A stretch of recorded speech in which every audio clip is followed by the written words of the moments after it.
Good afternoon. If I didn't say anything, this would go on. It's an honor to welcome you back to the State Department. On day one of this administration, you shared a few things with me. You told me something that we long discussed, reminded me that American engagement, American leadership is essential. If we're not engaged, if we're not leading, you said, someone else is likely to be doing it, and probably not in a way that advances our interests or values. Or maybe no one's doing it, and then we're likely to have a vacuum filled with bad things before it's filled with good things. But the other thing you told me, Mr. President, was that there's a greater premium than ever before on finding ways to cooperate, to coordinate, to work with other countries if we're going to get done what we need to get done for the American people. And so you instructed me, you instructed all of us to get out there, to rebuild, to rejuvenate, even to reimagine our alliances and partnerships. And I remember what you told me then. You said, we don't know when this is going to make a difference, when we're going to need. And that's exactly what the men and women of this department have done. And we've been able to carry out that charge for two reasons. First, the people you see before you, and so many others who are out in the field at our embassies and consulates. You said when you came here 4 years ago that the leadership of diplomats of every stripe doing the daily work of government is essential, and they proved it. That daily work has become nightly work, 24/7, 7 days a week, hammering out agreements, jumping into action in crisis, creating opportunities for our citizens around the world, producing expert advice for you and your team at the White House. Everyone here knows this work can be tough. It's often not very glamorous, but it makes us stronger. It makes the world a better place. And we simply couldn't do it without the extraordinary men and women that you have before us, as well as our remarkable partners in government, starting with the great White House team led by Jake Sullivan, my friends and colleagues from across the administration, Secretary of Defense, Samantha Power at USAID, the Secretary of the Treasury, Commerce, and so on. All of these partnerships that we built and built with their teams have made a difference. So to all of my colleagues, thank you. Thank you for your friendship. Thank you for your partnership. There's one other reason that we've been able to re-engage and rejuvenate our diplomacy. Mr. President, that's you. You have never wavered in the conviction that when America leads, when America engages, there is little we cannot accomplish, and that this country remains a force for good, a force for progress around the world. Your unshakable belief in the promise of America has inspired me for more than 20 years. It's inspired so many people in this department and around the world. Simply put, it's been the privilege of my lifetime to work for you, to work with you, to work with this extraordinary team that you've assembled. And it's the honor of a lifetime to be able to introduce, one more time, the 46th President of the United States, Joe Biden.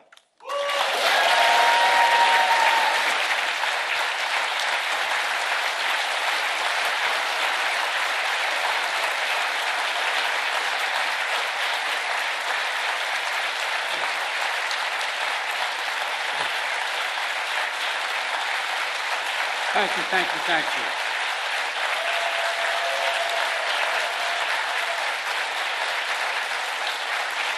Thank you. Thank you, thank you, please, thank you. Thank you, thank you, thank you. It's good to be back at the State Department. Tony, if I may start by saying this, you're one of the finest men I've ever known in any undertaking, for one important reason. You have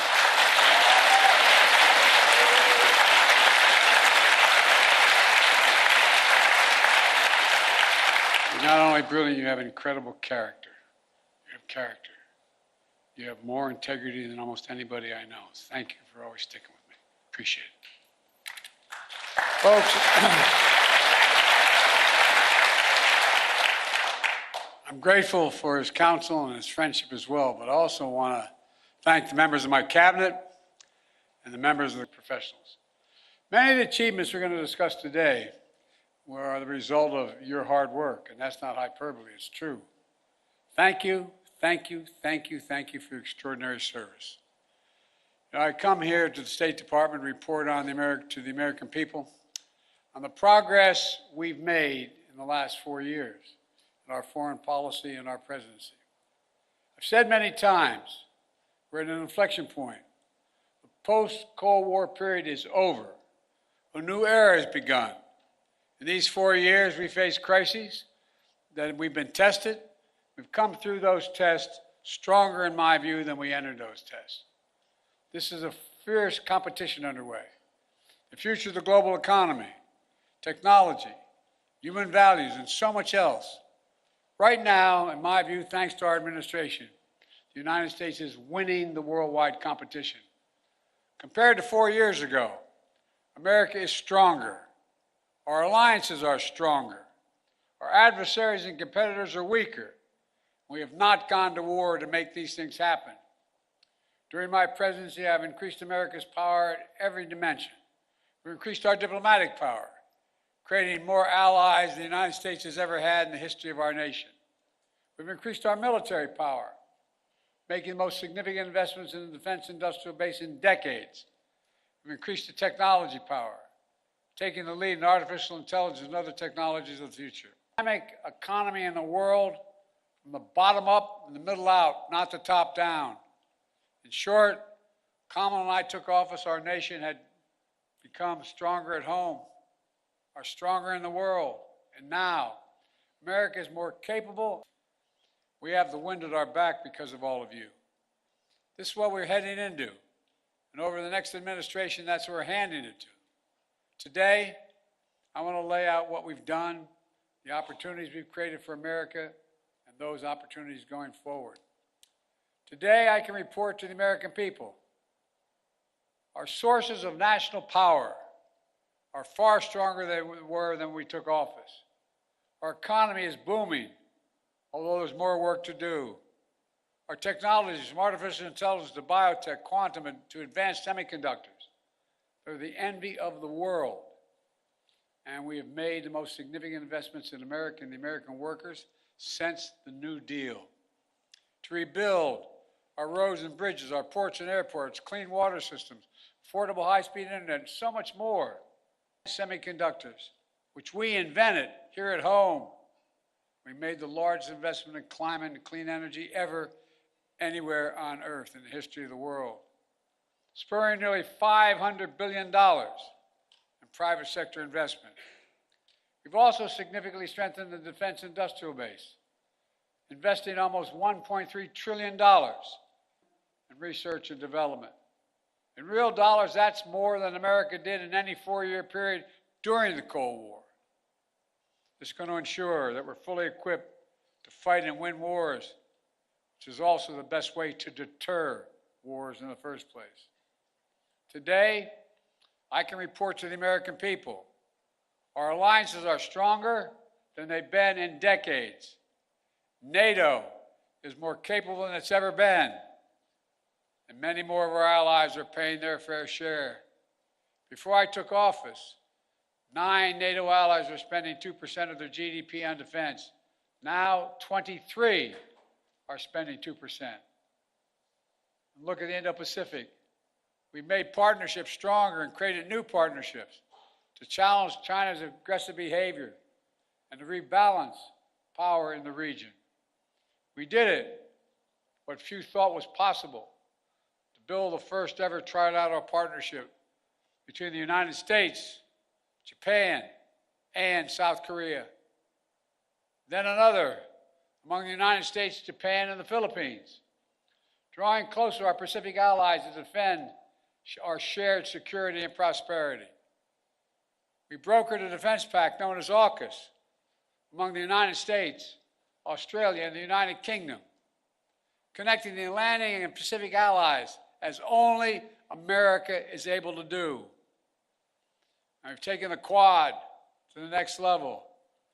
The United States, Japan, Australia, and India. When we had that first meeting, I was dumbfounded when they all called and said, "Can we do this at your house?" I think I'm kidding. My wife said, "No problem." It was during the UN meeting, and we thought we were going to do it in New York, but they wanted to do it in Delaware. I said, "Why?" I said, "We can know, then people will know we're really friends." Our democracy, with vibrant economies, working closely, security, supply chains, technology, and so much more. In the Red Sea, we brought together more than 20 countries to protect civilian ships from attack by the Houthis, defending freedom of navigation, these waterways. And we have strengthened partnerships all across the Americas, defending democracy, targeting corruption, addressing migration, increasing prosperity, and protecting Amazon rainforest, which captures billions of tons of carbon from the atmosphere every year. Overall, we've reinvigorated people's faith in the United States as a true partner. Today, I can report to the American people, our adversaries are weaker than were when he thought he'd conquer him. Putin never has. Think about it.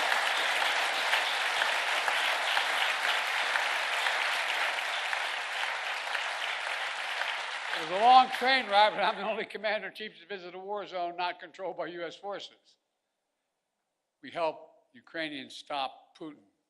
And now, nearly three years later, Putin has failed to achieve any of his strategic objectives. He has failed thus far to subjugate Ukraine, failed to break the unity of NATO, and failed to make large territorial gains. There's more to do. We can't walk away. We rallied 50 nations to stand with Ukraine, not just in Europe, but for the first time in Asia as well. Because those countries in Asia know what happens in Ukraine matters to them as well. We delivered air interceptors, massive numbers of munitions, enacted relentless, unprecedented sanctions to keep Ukraine in the fight. And now Russia is struggling to replace what they are losing on the battlefield in terms of military equipment and fighters. And the ruble is under enormous pressure. As I saw it, when Putin launched his invasion, I had two jobs. One, to rally the world to defend Ukraine, and the other is to avoid war between two nuclear powers. We did both those things. Today, Ukraine is still a free, independent country with the potential for a bright future. And we laid the foundation for the next administration so they can protect the bright future of the Ukrainian people. And now, look at Iran. Did you ever think we'd be where we are with Iran at this moment? After those despicable attacks by Hamas on October the 7th, Iran directly attacked Israel twice with hundreds of ballistic missiles and drones. And twice they failed because the United States organized a coalition of countries to stop them and ordered U.S. aircraft to come to the defense of Israel. Now, Iran's air defenses are in shambles. Their main proxy, Hezbollah, is badly wounded. And as we tested Iran's willingness to revive the nuclear deal, we kept the pressure with sanctions. Now Iran's economy is in desperate straits. All told, Iran is weaker than it has been in decades. President Assad was both countries' closest ally in the Middle East. Neither could keep him in power. Quite frankly, neither really tried very hard. Now, Iran and Russia growing weaker in the past 4 years. They did plenty of damage all by themselves. But Israel did plenty of damage to Iran and its proxies. But there's no question. And now major authoritarian states are aligning more closely with one another. Iran, Russia, China, North Korea. But that's more out of weakness than out of strength. So as the new administration begins, the United States is in a fundamentally stronger position with respect to these countries than we were 4 years ago. Today, I can report to the American people we're in a better strategic position in the long-term competition with China than we were when I took office. You all recall, many experts believe were predicting it was inevitable. But we in this room said that will not happen. Now, according to the latest predictions, on China's current course, they will never surpass us, period. I met one-on-one with President Xi in consequential summits.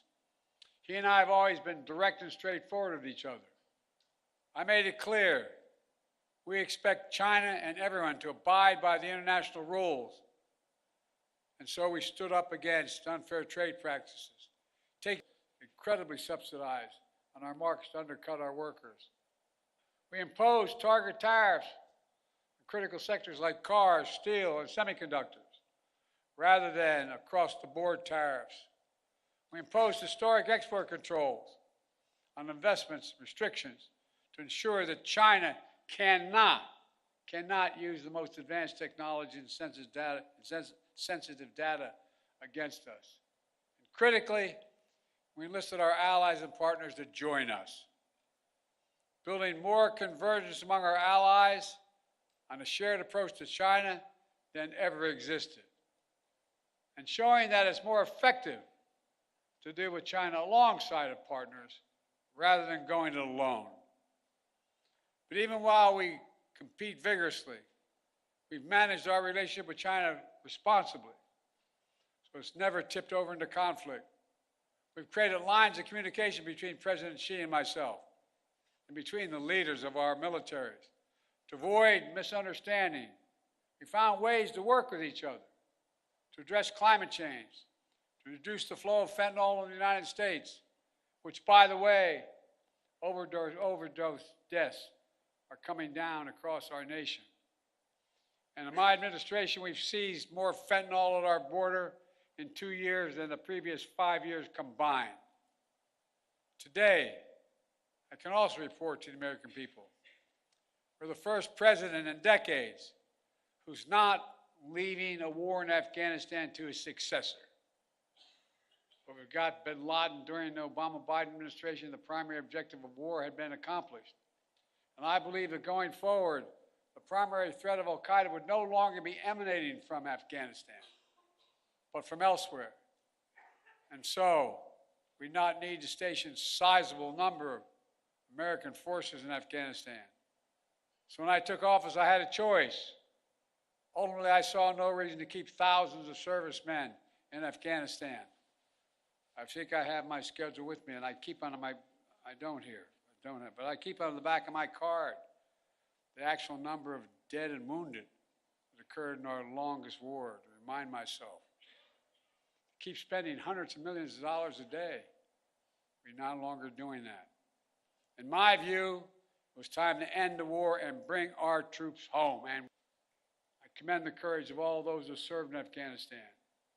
We grieve all 2,461 Americans who made the ultimate sacrifice in the longest war in American history.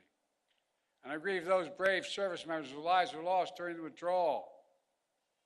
We also thank those inside and outside of government who have done so much to help thousands of Afghan families resettle in the United States. Remember, critics said if we ended the war, it would damage our alliances and create threats to our homeland from foreign-directed terrorism out of a safe haven in Afghanistan. Neither has occurred. Neither has occurred. And our alliances have stayed strong. We've used our over-the-horizon capabilities to strike in Afghanistan and elsewhere when we had to. For instance, eliminating Zawahiri, the leader of al-Qaeda. And we did it without putting more American boots on the ground. And by ending the war, we've been able to focus our energy and resources on more urgent challenges. There is nothing, I can tell you from my comment, nothing our adversaries and competitors like Russia and China would have liked more than seeing us to continue to be tied down in Afghanistan for another decade. For all those reasons, ending the war was the right thing to do, and I believe history will reflect that. And from the moment I entered office, I also worked to free as many Americans as possible being held hostage or wrongfully detained overseas. We brought home more than 75 Americans by last count. In some cases, it took months, even years of effort, like the prisoner swap with Russia over the past summer. A feat of diplomacy involving many of you and involving multiple countries who joined complex negotiations at our request. Another example of the power of our alliances. We did not have these relationships, those women and women would likely still be in prison. And finally, I can report to the American people that we restored our leadership in a range of other generational priorities. When I took office, we were no longer part of the International Climate Agreement. We announced on day one that we would join the Paris Accord, rejoin. And we led by example. Hundreds of millions of acres of land and water, more than any president in American history, making investments in clean energy and convincing other nations to join us. Thanks to our efforts, the world has reached the goal of investing $100 billion every year in public and private funds to reduce greenhouse emissions, to drive down the cost of clean energy, to help developing nations adapt to climate change. Our administration has launched a transformative initiative to build high-impact infrastructure in developing nations. This is our alternative to what China offers with its massive projects across Africa and beyond. But their approach features no workers' rights, shoddy construction, all in exchange for military access to ports and other exploitative purposes. By contrast, we've leveraged $600 billion and unleashed the private sector to build an infrastructure in order to grow economies and combat climate change. As an example, I was recently in Angola to see a major project being built with the help of American public funding, which brought in even more private investment. We're building the first ever transcontinental railroad across Africa. It will significantly improve the economies of the region. Will help farmers transport crops in new global markets. Will transport critical minerals that are needed for electric vehicles and semiconductors. China used to control the supply chains in these materials, but not for long. Now make no mistake, there are serious challenges the United States must continue to deal with. In Ukraine, in the Middle East, in the Indo-Pacific. Must keep the pressure on the Houthis, who are attacking ships in the Red Sea, launching missiles at Israel, and firing at American forces. Must deter North Korea as they rattle their saber and draw closer to Russia. And new challenges will certainly emerge in the months and years ahead. But even so, it's clear my administration is leaving the next administration with a very strong hand to play. And we're leaving them in America. An America that once again is leading, bringing others together behind our plans and visions.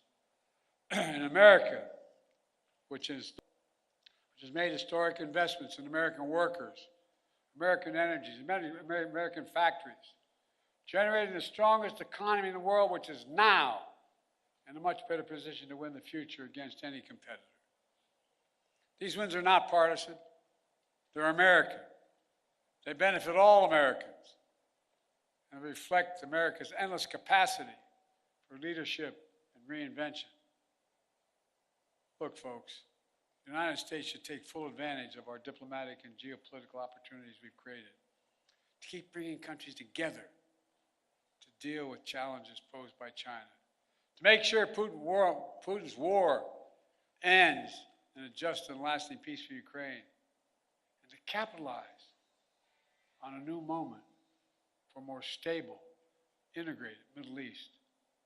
To do that, the next administration must make sure forward the commitment that America will never allow Iran to acquire a nuclear weapon.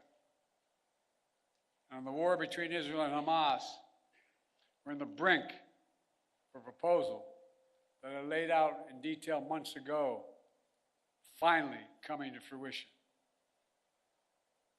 I have learned in many years of public service to never, never, never, ever give up. So I spoke to Prime Minister of Israel yesterday. I spoke to Emir of Qatar today. I look forward to speaking with President Sisi soon. We're pressing hard to close this.